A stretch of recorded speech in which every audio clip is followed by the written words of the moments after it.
O mundo tem muitas guerras, mas Israel e os palestinos entenderam um pouco sobre a guerra de Israel e os palestinos.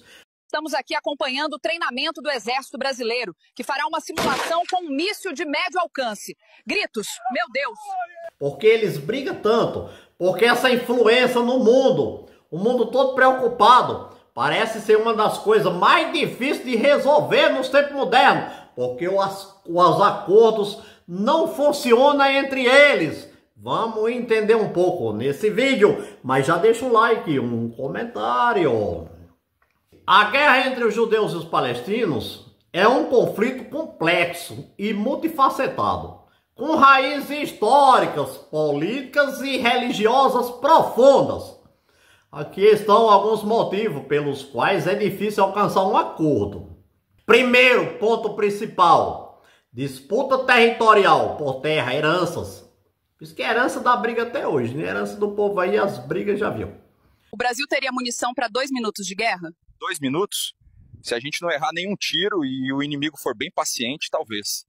A questão do território é central no conflito. Ambos lados reivindicam direitos sobre a mesma terra, com os judeus, considerando Israel como sua pátria histórica, e os palestinos reivindicam o direito a um estado próprio. Os dois brigam pela mesma terra. Ponto 2.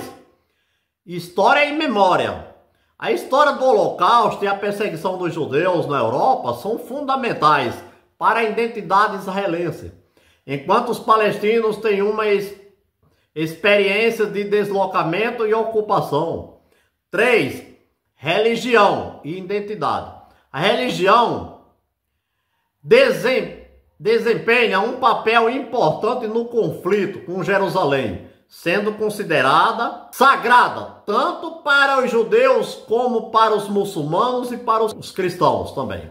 Então é difícil deles, imagina você, dividir uma coisa que para eles é sagrado. Ponto 4, a segurança. A segurança é uma preocupação primordial para ambos os lados, com o israelense temendo ataques terroristas dos palestinos, que tem os palestinos lá, temos o Hezbollah, da Asfaq, os Ayatollahs, o Irã, tem muitos. Os árabes brigam entre os palestinos, mas contra Israel eles se unem todos. Então há uma desconfiança dos dois lados, profunda, em confiar confiar nas intenções do outro. Eles não confiam. 6º ponto, falta de liderança. A falta de liderança é forte e unificada em ambos lados. Pode dificultar as negociações. A coisa se desgastou. Vem desde os tempos bíblicos essas brigas. Ponto 7. Pressões externas. A influência de outros países e organizações internacionais pode complicar as negociações. 8º. Questões específicas. Questões como o direito de retorno dos refugiados palestinos, demolição de assentamentos israelenses e a soberania sobre Jerusalém são praticamente difíceis de resolver demais. Esses fatores contribuem para a complexidade do conflito e torna difícil alcançar um acordo duradouro, um acordo. Quando começou a intensidade dos judeus com o palestino? O desentendimento dos judeus com o palestino é muito complexo e tem raízes históricas profundas. Nos tempos bíblicos dos judeus, né? A história dos judeus e dos povos que vieram na região da Palestina remota a milhares de anos, com a presença dos povos como cananeus, filisteus, os hebreus.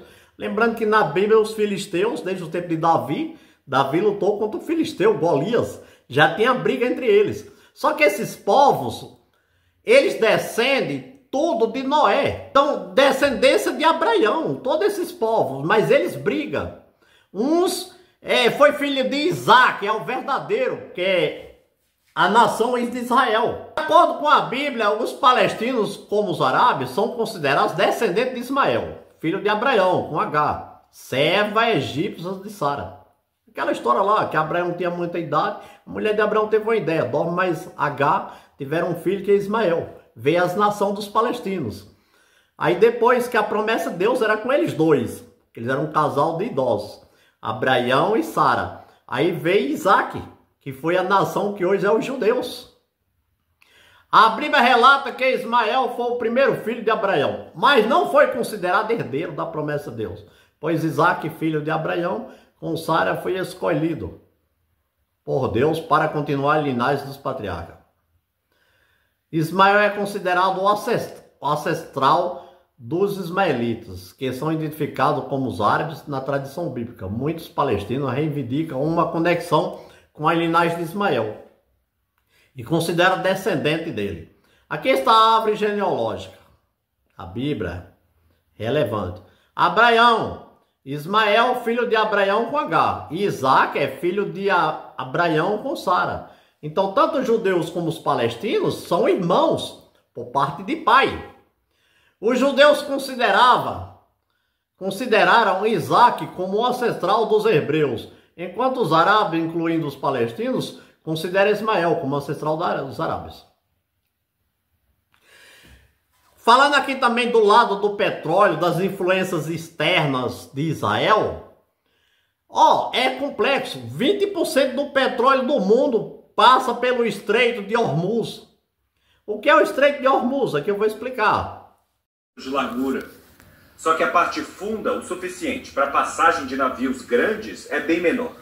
São 2 canais de 3 km de largura cada, um para ir e outro para voltar. A parte norte do canal é território do Irã, a parte sul de Omã. Esse pequeno pedaço de mar é de importância estratégica global, porque os países do Golfo Pérsico produzem muito petróleo, e a única saída para eles é por ali. Hoje, cerca de 20% do petróleo e do gás natural do mundo passam pelo Estreito de Hormuz. E vai principalmente para a China. O Irã não é dono dessa passagem. Não é como o canal do Panamá, controlado pelo Panamá, que os navios têm que pagar uma taxa para passar. Ali no Estreito de Hormuz são águas internacionais. Mas para fazer pressão, o Irã instalou, perto da praia, mísseis antinavios. Principalmente nessas 3 ilhas que ficam ao lado da parte mais estreita do canal. Também bases de drones e uma frota de barcos rápidos que poderiam interceptar a passagem de um navio. Além disso, tanto enterradas no fundo do mar quanto na superfície da água, existem minas navais iranianas. O professor Eugene Gauss, pesquisador do Departamento de Guerra Naval da Universidade do Kentucky, explica que não existe uma porteira para fechar o Estreito de Hormuz. Que essa ameaça de fechar o Estreito de Hormuz seria, na verdade, uma declaração de guerra a muitos outros países.